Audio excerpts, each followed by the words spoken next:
Hello বন্ধুরা, কেমন আছো? আশা করি ভালো আছো। আমরাও ভালো আছি। আজকে আমার এই ব্লগটা যে বন্ধু যেখান থেকে দেখছো, আশা করবো সকল বন্ধুই ভালো আছো, সুস্থ আছো। আমরাও সুস্থ আছি। আমি আবারও চলে এসেছি নতুন একটা দিনে, নতুন সকালে, নতুন একটা ব্লগ নিয়ে তোমাদের কাছে। আশা করি ব্লগটা খুবই ভালো লাগবে প্রতিদিনের মতো।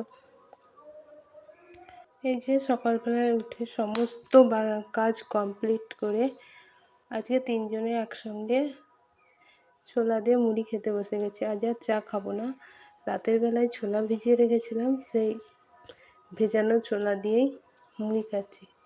আর ছেলে না ছোলা একটু মুখে দেবে না, শুধু মুড়িগুলো ছিটাবে। তাই আমি ওকে মাঝে মধ্যে একটু একটু করে মুড়ি খাইয়ে দিচ্ছিলাম। মুড়ি খাওয়া হয়ে গেছে। আর এই দেখো, আমার হাজব্যান্ডও প্রতিদিনই সেই রাতের বেলা বাজার করে নিয়ে আসে। আর আমার না রাতে কোনো দিনই বাজারগুলো বার করা হয় না, ভালো লাগে না। আর অত রাতেও আসে, প্রায় 10টা সাড়ে 10টা বেজে যায়। তাই সকালেই সেগুলো বার করি। আজও সেগুলো বার করলাম। এই যে সবজি অনেক এনেছে, সেগুলোকে ব্যাগ থেকে বার করা হয়নি। ওই বকছিল যে এখনও তুমি সবজিগুলো বাইরে বার করোনি, সব নষ্ট হয়ে যাবে বর্ষার সময়। তাই আমি বার করছিলাম এক এক করে। আরও বলছে সবজির যা এখন দাম, তা কিনতে হলে বুঝতে পারতে যে জিনিসপত্র নষ্ট করা কি। কিন্তু আমি না নষ্ট করি না। ও অনেক রাতে এসেছিলো, তার জন্য আমি বার করিনি। আমি ভেবেছিলাম সকালে আগে বার করব। কিন্তু এটা ওটা করতে গিয়ে কালকে পুজো আছে, যে কী বলবো, বার করা আর হয়ে ওঠেনি। তাই এখন বকা টকা খেয়ে বার করছি। আর যে লঙ্কাগুলো এনেছে, লঙ্কাগুলো না খুবই সুন্দর। বর্ষার সময় এত সুন্দর লঙ্কা পাওয়া খুবই কঠিন হয়। তাই লঙ্কাগুলো আমি আগে বোটা ছাড়িয়ে নেবো। আমার এটা আগে থেকেই অভ্যাস যে লঙ্কা নিয়ে আসলেই বোটা ছাড়িয়ে রেখে দেওয়া। কারণ লঙ্কার সঙ্গে বোটা লেগে থাকলে যতই আমি ফ্রিজে রাখি না কেন, তাও কিন্তু তাড়াতাড়ি পচে যায়। সেই জন্য আমি সবসময় লঙ্কা বোটা ছাড়িয়েই রাখি। তাই আজকেও সেই মতো বোটা ছাড়াতে বসে গেছি। আর জানো তো, কালকে পুজো আছে, এত কাজ কি বলবো। ও ঘরটাকে ঝেড়েছি, এ ঘরটা একটু ঝাড়বো ভাবছি, কিন্তু সেটা আর হয়ে উঠছে না। তারপরে ঠাকুরের বাসন বার করতে হবে, বাসন মাজতে হবে। একা হাতে আর কত সামলাবো কিছুই বুঝতে পারছি না। কিন্তু সংসারটা তো মায়ার বাঁধনে বেঁধে ফেলেছে আমায়, কোনো কাজই ফেলে রাখতে পারি না। আমি আমার সাধ্য মতো যতটা পারি আর কি সবটাই করার চেষ্টা করি, আজও করব। পুজোর কোনো ত্রুটি রাখবো না। শাশুড়ি মা এই পুজো করে গেছেন, আমাকেও করতে হবে। দেখো লঙ্কাগুলো এত সুন্দর, একদম পরিষ্কার। যাই হোক, আমার তো খুব ভালো লেগেছে। আমি সব ছাড়িয়ে নিলাম। এবার সবজিগুলো এক এক করে ওই ঝুড়ি থেকে নামিয়ে র্যাকের মধ্যে রাখছি। যা রান্না করার রান্না করে নেব, তারপরে দুপুরের দিকে ফ্রিজের মধ্যে বাকিগুলোকে রেখে দেবো। এখন আর ফ্রিজে রাখছি না। আর এদিকে তাড়াহুড়ো আছে, ও তো বেরোবে, তাই আমাকে ভাত বসিয়ে দিতে হবে। আজকে তো নিরামিষই করবো, কারণ কাল পুজো। আমি তো আর গঙ্গা স্নান করতে পারবো না, নিয়ে স্নান করতে যেতে পারবো না। আর এই যে এদিকে দেখো, আমাদের সে বৈশাখ মাসে ট্যাপে জল আসে না, বৈশাখ মাস থেকে আর কি। তো আবার পাইপলাইনের কাজ শুরু হয়েছে, কিছুদিন বন্ধ ছিল, আবার নতুন করে শুরু হয়েছে। তাই ওনারা ডাকলেন আমাদের একদম বাড়ির সামনে, যে পাইপটা কোন দিক দিয়ে যাবে কি এইরকম, কোন দিক দিয়ে নিয়ে যাওয়া হবে এইরকম বলছিলেন কি। তাই হাজব্যান্ড ওটা দেখাতে গেছে যে এই দিক দিয়ে যাবে, ওই দিক দিয়ে যাবে এরকম।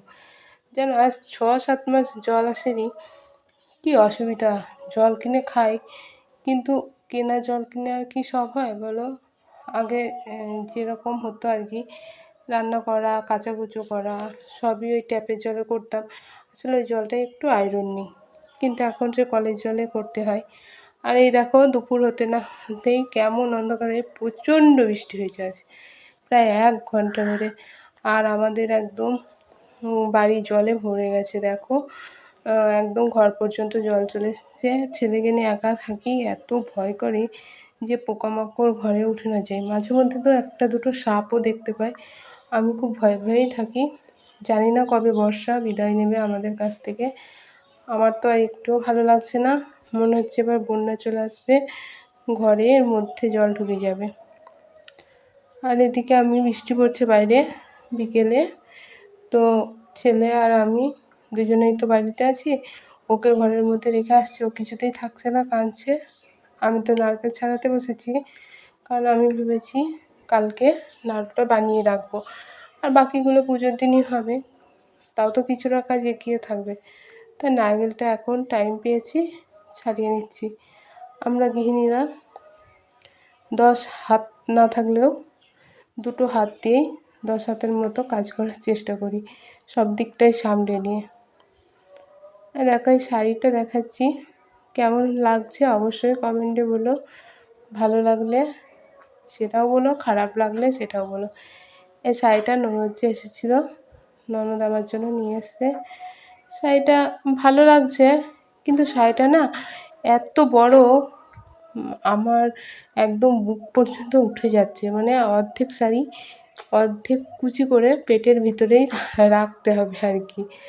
আর ঘর থেকে বুঝতে পারছো জামা কাপড় একটাও শুকায়নি, সব ঘরের মধ্যে ভিজে জামা কাপড় মেলা আছে। আর ছেলে ওদিকে গাড়িতে খেলছে, আমি তার ফাঁকে একটু কাপড়গুলো গুছিয়ে নিচ্ছি। আর আমাকে এই যে নতুন ড্রেসে দেখছো, আমি একটা শর্ট ভিডিও বানাচ্ছিলাম, সেই জন্য আর কি এই জামাটা পরেছিলাম। তাই আমি ভাবলাম এটা পরেই কাপড়গুলোকে সব গুছিয়ে আলমারিতে ঢুকিয়ে রাখি, ছেলে আবার চলে আসলে হবে না, তাই আমি এটা আগে করে নিলাম।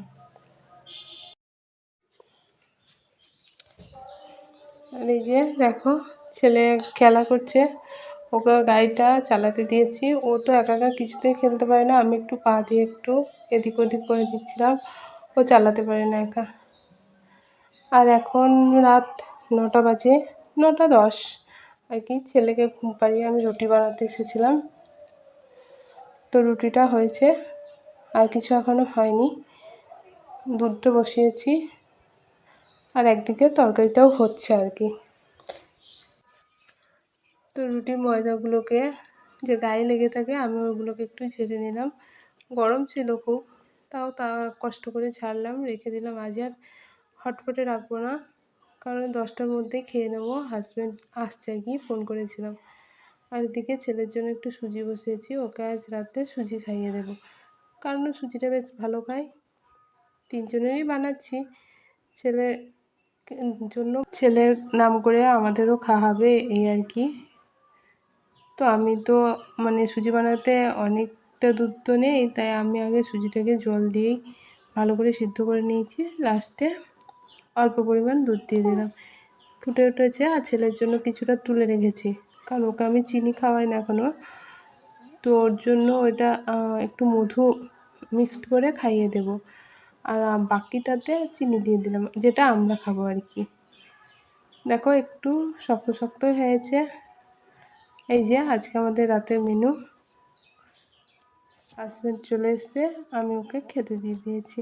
আজকে ব্লগটা এখানেই শেষ করলাম। শুভরাত্রি।